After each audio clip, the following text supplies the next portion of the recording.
So much to talk about. I've assembled some of the baddest in the game to help me quickly break down all the breaking news this morning. So joining me now is psychotherapist Sharon Kwan, Angela Rye, host of On One with Angela Rye, one of my favorite podcasts, Brittany Packnett-Cunningham, MSNBC contributor and founder of Love and Power Works, and Maria Hinojosa, president and founder of Futuro Media and author of Once I Was You. It's all over my timeline, Maria, so I see it all the time. We have a lot to get to, but Angela, I do want to just quickly turn to you because you were once the executive director over a legislative body, the Congressional Black Caucus. Looking at what's happening in the Senate right now and seeing how Democrats are removing some of the more progressive policies and meeting folks in the middle, and, you know, does Joe Manchin control the Senate now or what? What are your thoughts on the COVID relief bill and where it stands?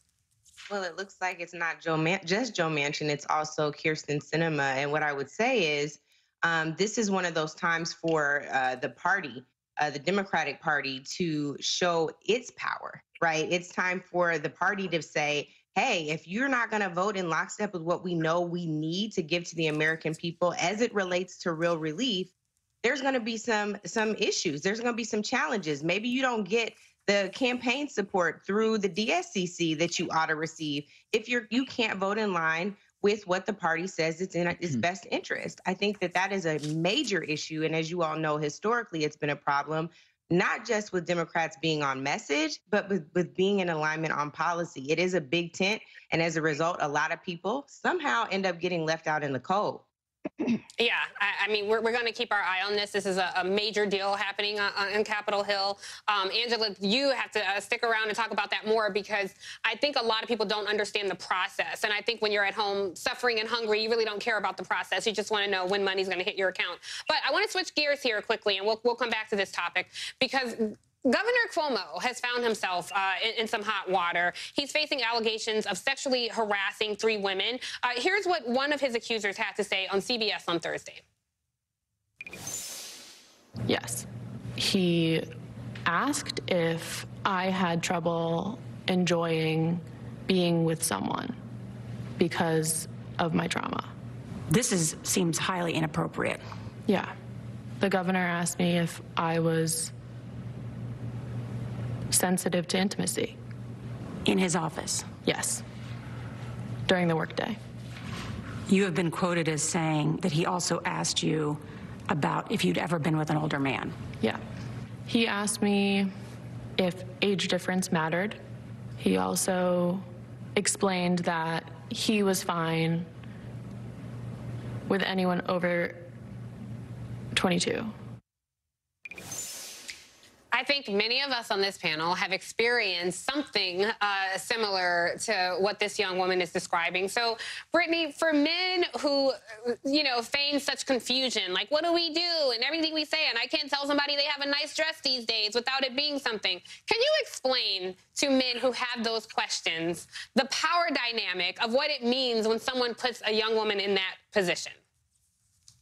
Well, the question that I would ask those men is, why do you want to say that in the first place? Why do you feel like it's your place? Why is it a necessary part of a professional engagement or a conversation? You know, my play cousin, Ayanna Pressley, always says that the power of the people is always greater than the people in power. And really, this is a question and conversation about power. Andrew Cuomo seems to have forgotten that the power of the people matters. And unfortunately, his abuses of power are a pattern. When you look at how he's stepped over lines with the teachers union, when you look at the allegations around hiding the numbers of people infected with COVID in nursing homes, and yes, with the multiple allegations from multiple women, these are consistent abuses of power. And if the governor is willing to lord his power over women in this way, that means it can happen to more women and he can abuse his power in more ways. So fundamentally, this is not just about giving somebody a compliment. This is actually about understanding that these power dynamics are very real between genders. And we need to recognize that this doesn't have to be a part of the culture anymore just because this is the way that it's been for a long time. Right. So, Maria, I imagine that you've seen times change significantly. I know things have certainly changed for me since I was in my 20s and 30s. And, you know, now behavior is a lot less tolerable. From your perspective, what do you say to people who are still confused about what's appropriate and what's not? Yeah. So Tiffany, you know, and the people on the panel know that politicians. Yeah, I'm not a big fan of politicians in general. So a year ago, more or less, actually, just it was actually around April when I got sick with COVID, and suddenly I find myself watching Governor Cuomo like every day. Not something that I'm usually doing with a particular politician. And I remember thinking like, wow, this guy really gets family dynamics because, of course, we now had our adult children living at home and he talked about the boyfriend. And, I was like, wow, he's really a politician that's understanding this. And as somebody who was sick at that point, like I really needed that affirmation. And then, you begin to see these things. And that's the exact question, which is, are you just totally clueless? And that is where you cannot be that clueless. You cannot be that kind of aware of a family dynamic. He has daughters who are the age of my own daughter, in their 20s. You cannot be so aware of family dynamics and then be completely clueless when you're alone with a young woman. And I spoke to older women who have worked with Cuomo for years, very powerful women. And they're like, I don't see this. I don't see this. He's never done this around me. And I'm like, yeah, because you're a powerful woman. And he's not going to do that. But what happens when he's alone with the younger women? And it's like, nah, you can't be that clueless. Just cannot. Right. So Sharon, then let me ask you, what are some ways that women can assert themselves when they're in those positions? Or should they just immediately report this to their superior or supervisor? I'm trying to figure out if there's a spectrum here. If you can just confront the behavior, or are you obligated to report it, or both? Well, I think it's really important to recognize that oftentimes in these situations, we're experiencing the fight, flight, freeze, and lesser known, the fawn response. And fawning is when you begin to people please in order to diffuse conflict, to reestablish a sense of safety. And I think we really need to go beyond this by identifying what's actually going on. Your body tells you so much if you just listen to it. And I think that we should confront them in the moment by speaking clearly and directly, saying, I feel uncomfortable with the way that you're touching me right now. And by doing this, we can hopefully correct their behavior so that they don't do it again. Otherwise, we just normalize it and they're just going to think it's okay. So I love to tell my clients this: if you're not confronting, you're enabling. Yeah, I think that's a really good point. I do want to note that Governor Cuomo says he never touched anyone inappropriately, and he's apologized for making women feel uncomfortable. But meanwhile, all across the country, Asian Americans continue to face increasing threats of violence, a threat that was heightened by Donald Trump's use of racial slurs to describe COVID-19. The National Coalition Stop AAPI Hate has reported more than 2,800 anti-Asian hate incidents between March 2020, when the pandemic began, and the end of the year. Here's one victim who was attacked on a New York City subway recently. When I saw the box cutter holding on his hand and the reaction of other people in the train, I knew I was sloshed. And I called for help, but nobody came for help. Sharon, I want to stick with you here. This is heartbreaking to see. But, because of my own community struggles, I am reminded that perhaps these attacks are not new. Maybe now they're just getting more coverage. I am reminded of Vincent Chin, who was beat to death in 1982. What say you? Yeah, I mean, while there's been a 1900% rise of anti-Asian hate crimes because of the racist rhetoric surrounding COVID, this is nothing new for us. In the 1800s, there were hundreds of Chinese people who were murdered because white workers were convinced that Asians were stealing their jobs. In World War II, there was the forced incarceration of over 100,000 Japanese Americans into relocation camps, a majority of whom were American citizens. People just don't care because we are the model minority. And I think because of this model minority myth, our racial trauma is dismissed by people of all colors, including ourselves. Asians not only have to fight for a seat at the table, but also for a seat at the diversity and inclusion table these days. And I think that it took a big reckoning like this, like the increase in hate crimes, along with the Black Lives Matter movement and anti-racism, for many of us to feel like it's okay to speak up. Yeah. Angela, let me ask you, I think as being executive director of the Congressional Black Caucus before, you worked with other caucuses, you work with KPAC, you work with the CHC.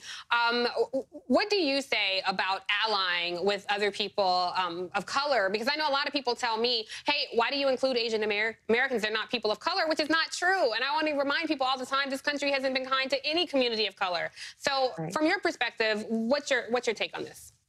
Well, the first thing I want to say, to Sharon's point, we also have to think about state-sponsored violence via the legislative process. When you think about the Chinese Exclusion Act of the 1800s, again, it is nothing new, but what is new is the fact that there was a point where, at least through a Rainbow Coalition with Reverend Jackson, and before that, for those of you that have seen Judas and the Black Messiah, you know that the Rainbow Coalition originated with Chairman Fred Hampton.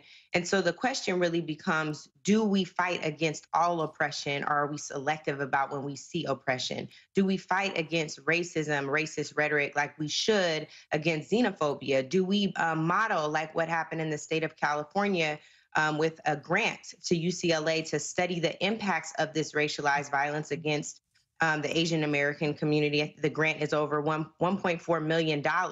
That's what states all over the country should be doing. And then what are we doing to combat rhetoric around COVID? We should have never been allowing Donald Trump to sit in a seat of power like that using the term Chinese virus. Again, I understand that that's not where the hate crimes came from, but it certainly didn't help. And there is a data driven, it's a statistic that demonstrates that his rhetoric contributed to what happened as a result.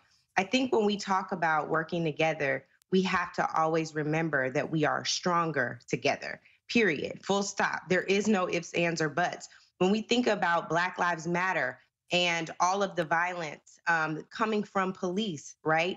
We know about Angelo Quinto from December in Antioch, California. His birthday is coming up. How are we going to celebrate his birthday? By honoring his memory and fighting against police violence against all groups, against people of color everywhere. That is what is required of us, and that's what we must do. Brittany, we got to move on to the next topic, but just in 10 seconds, I do want to say that you posted something great about ways to ally with the API community. 10 seconds. Can you just give us your top lines on it? So it means to partner with the local organizations, places like the Ella Baker Center in the Bay Area that are doing this every single day. All right, and I would encourage people to find it on Brittany's Instagram, because you actually give like a step-by-step on that, so that's great. But it's time to puff pass the mic and switch gears. Let's be blunt. Many folks lie about their previous relationship with that Mary Jane. But now President Biden said it will not keep you from serving in the White House. The Biden administration said that previous recreational use of marijuana will not automatically disqualify applicants from roles in the executive office of the president. Maria, I have to turn to you on this one. What do you think about this new position of the Biden administration? Well, you know, Tiffany, I already revealed this nationally and in my book. So I am a medical marijuana patient. And, you know, I am so happy to be able to say that, because it was the one thing that I always thought, oh, my God, somebody's going to know this about me. And by the way, I started smoking marijuana, which, by the way, was called marijuana as an anti-Mexican trope, right? That's why right. Part of the making marijuana illegal was to tie it to Mexicans. So now the fancy name, of course, is cannabis. But, you know, I started using cannabis marijuana after 9/11 when I developed PTSD covering that story for CNN. I mean, I was like, how is this really helping? And it has. And so now public, government grade marijuana, it's all good. The thing is that it is part of this country is that we don't want to talk about these things that make us ashamed. And we have to be able to say there is no shame in smoking pot, vaping. I see so many elderly people coming into my dispensary, and they are using it for, you know, for cures, the way abuelitas in Mexico have. The importance is making these connections about, like, why was it made illegal in the first place? And how does my public usage now, and say, hey, I'm successful, married, 2 adult kids, I'm a journalist through and through. And yeah, I smoke pot. So there's nothing wrong with me and with what I do. Yeah, you know, I'd weigh in with my own personal views, but the way my direct deposit is set up, I'm just going to turn and ask another question. So let me ask you, Sharon, from a mental health perspective, what are your thoughts on that sticky icky? Yeah, well, I was born on 420, and you can take away whatever you want to take away from that. But given my mental health background, I do have to say that the brain isn't fully developed until at least 18 years. So I don't condone underage smoking, but I am all for decriminalization. And I'm from California, and it's legal, but still pretty stigmatized and considered a Schedule I drug. And you get tested for that when you get hired at some jobs. And my personal thoughts are, why are drinking and smoking cigarettes accepted, but smoking weed isn't, even though alcohol and cigarettes cause way more deaths than weed ever has? So I think this is a great step in the right direction. Brittany and Angela, they are yelling in my ear that we have to go. We've already killed the break, but I really wanted you guys to weigh in. So we'll have to do IG Live or something and continue to talk about this. So thank you, Sharon, Angela, Brittany, and Maria. You guys have to come back. I want to do these panels more, so we'll have to revisit this panel again.